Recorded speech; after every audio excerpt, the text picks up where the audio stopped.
Middle east में एक बार फिर से तनाव तेजी से बढ़ता दिखाई दे रहा है। बीती रात हुई घटनाओं ने पूरी दुनिया का ध्यान खाड़ी क्षेत्र की ओर खींच लिया है।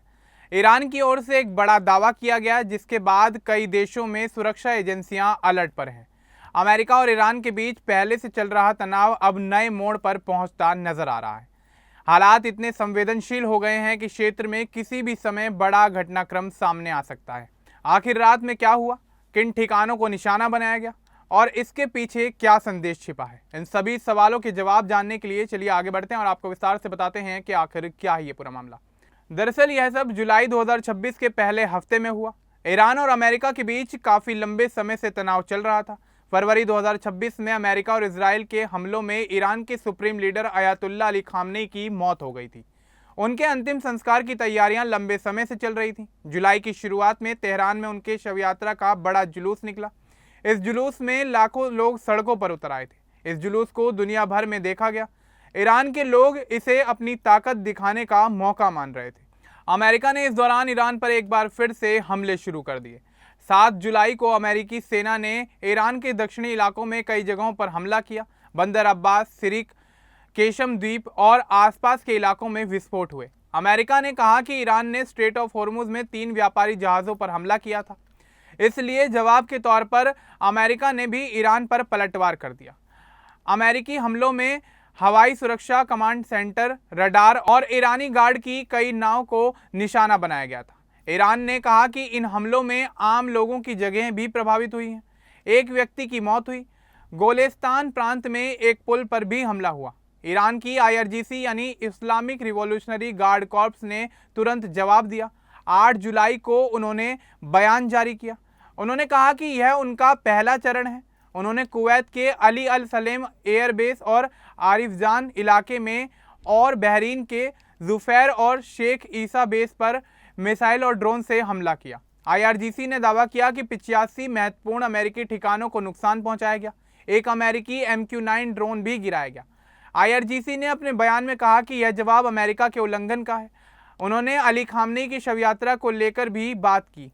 उन्होंने कहा कि इतनी बड़ी भीड़ देखकर अमेरिका घबरा गया और जल्दबाजी में हमला कर दिया। ईरान का कहना है कि अमेरिका इस बड़ी घटना की खबर को दबाना चाहता है, लेकिन यह अपराध लोगों को और जागरूक करेगा और अमेरिका के खिलाफ लड़ाई को मजबूत करेगा। ताज़ा जानकारी के अनुसार पूरा खाड़ी इलाका अलर्ट पर है। कुवैत ने कहा कि उनके डिफेंस सिस्टम ने कुछ मिसाइलों और ड्रोन को रोक लिया। बहरीन में भी सायरन बजे। अमेरिका ने अभी तक विस्तार से जवाब नहीं दिया है, लेकिन ट्रंप ने कहा कि ईरान से डील की बात हो रही है, पर भरोसा नहीं है। ईरान ने चेतावनी दी है कि अगर अमेरिका ने फिर हमला किया तो पूरे इलाके में और अमेरिकी बेस निशाने पर होंगे। इस पूरे मामले की शुरुआत फरवरी 2026 से हुई, जब अमेरिका, इजराइल और ईरान के बीच बड़ा युद्ध शुरू हुआ। खामनेई की मौत के बाद ईरान ने नया लीडर चुना। जून में कुछ समझौते हुए, लेकिन स्ट्रेट ऑफ हॉर्मुज पर विवाद जारी रहा। ईरान चाहता है कि वहां उसके नियम माने जाएं। अमेरिका इसे नहीं मानता। जुलाई में फिर जहाज़ों पर हमले हुए और अमेरिका ने जवाब दिया। ईरान की सेना ने कहा कि उनके हमले सटीक थे। उन्होंने पड़ोसी देशों में अमेरिकी ठिकानों को निशाना बनाया, क्योंकि वहां से हमले हुए थे। कुवैत और बहरीन में अमेरिका के बड़े बेस हैं। अली अल सलेम एयरबेस से अमेरिकी विमान उड़ान भरते हैं। बहरीन में अमेरिकी 5वीं फ्लीट का मुख्यालय है। IRGC के एयरोस्पेस फोर्स ने मिसाइल और ड्रोन का इस्तेमाल किया। ईरान में आम लोगों में गुस्सा है। खामनेई की शव यात्रा में लाखों लोग डेथ टू अमेरिका के नारे लगा रहे थे। ईरानी सरकार इसे लोकप्रिय समर्थन बता रही है। उन्होंने कहा कि अमेरिका इस ताकत से डर गया। मौजूदा संकट कई महीनों से बढ़ते तनाव का नतीजा माना जा रहा है। घटनाक्रम की शुरुआत 28 फरवरी 2026 को ईरान के सर्वोच्च नेता अली खामनेई की मौत से हुई, जिसके बाद क्षेत्रीय हालात लगातार संवेदनशील बने रहे। जून में तनाव कम करने के लिए एक युद्ध विराम समझौता हुआ, लेकिन स्थिति ज्यादा समय तक शांत नहीं रह सकी। 6 और 7 जुलाई को स्ट्रेट ऑफ हॉर्मुज में जहाज़ों पर हमलों की खबरें सामने आई, जिससे तनाव फिर से बढ़ गया। इसके बाद 7 जुलाई को अमेरिका ने ईरान के कुछ ठिकानों पर हमला किया, जिसमें दक्षिणी इलाकों और गोलेस्तान पुल के प्रभावित होने की खबरें सामने आई।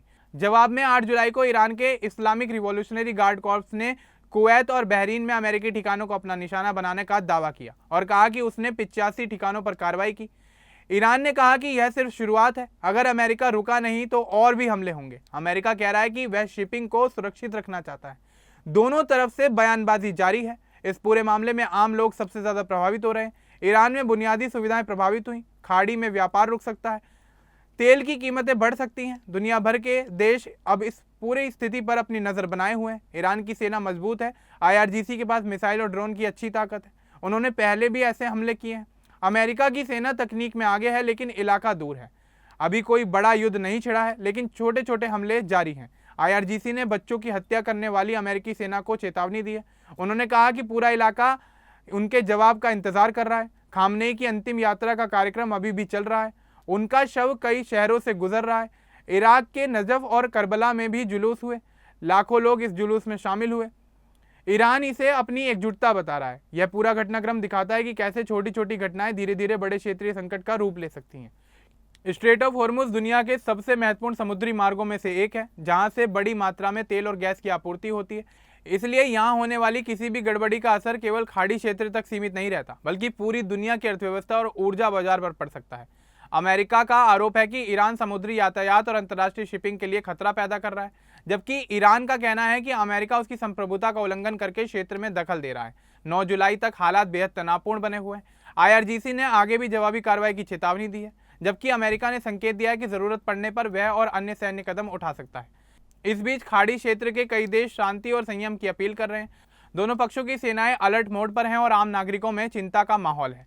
फिलहाल दुनिया की नजरें इस बात पर टिकी हुई हैं कि तनाव बढ़ता है या कूटनीतिक बातचीत के जरिए कोई समाधान निकलकर सामने आता है। अब इस पूरे मामले को लेकर आपका क्या कुछ कहना है, हमें कमेंट बॉक्स में जरूर बताएं। बाकी इस तरह की और अपडेट्स के लिए हमारे चैनल को सब्सक्राइब करना ना भूलें। धन्यवाद।